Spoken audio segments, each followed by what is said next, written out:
అందరికీ నమస్కారం అండి. శ్రావణి కాజు ఛానల్కి స్వాగతం. ఈరోజు మనం పన్నీర్ కర్రీ ఎలా తయారు చేయాలో చూద్దామండి. దానికోసం ఇక్కడ నేను కడాయి పెట్టుకుని ఆయిల్ వేసుకున్నానండి.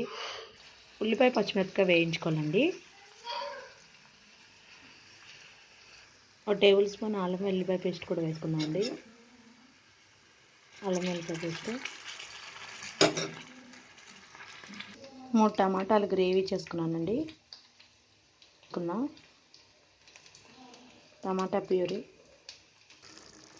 టమాటా ముక్కలు కూడా పేస్ట్ కూడా వేసుకున్నానండి.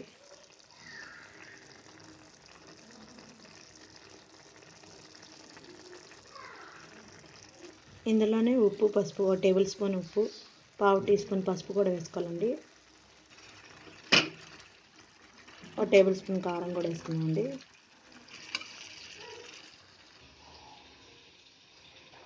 జీడిపప్పు, బాదం పప్పు పేస్ట్ చేసుకుందామండి. ఇది 1 టేబుల్ స్పూన్ జీడిపప్పు, 2 టేబుల్ స్పూన్లు బాదం పప్పు పేస్ట్ చేసుకుందామండి. ఇదిగోండి పేస్ట్. ఈ పేస్ట్ వేసుకుందాం.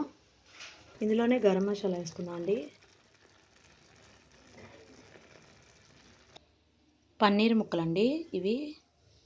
లాస్ట్ వీడియోలో పన్నీర్ తయారు చేశాను కదండి, ఆ ముక్కలు లైట్గా ఫ్రై చేసుకోవాలండి. ఇవి లైట్గా ఫ్రై చేసుకుందాం పన్నీర్ ముక్కలు. ఇవ్వండి వేయించిన పన్నీరు. ఈ పన్నీర్ ఇప్పుడు కర్రీలో వేసుకుందాం. ఫ్రెష్ క్రీమ్ అండి ఇది. మీ దగ్గర ఫ్రెష్ క్రీమ్ లేకపోతే పన్నీరు 2 పన్నీర్లు మిక్సీలో వేసుకోండి. అంతేనండి, పన్నీర్ కర్రీ రెడీ. కడాయి పన్నీర్ కర్రీ రెడీ.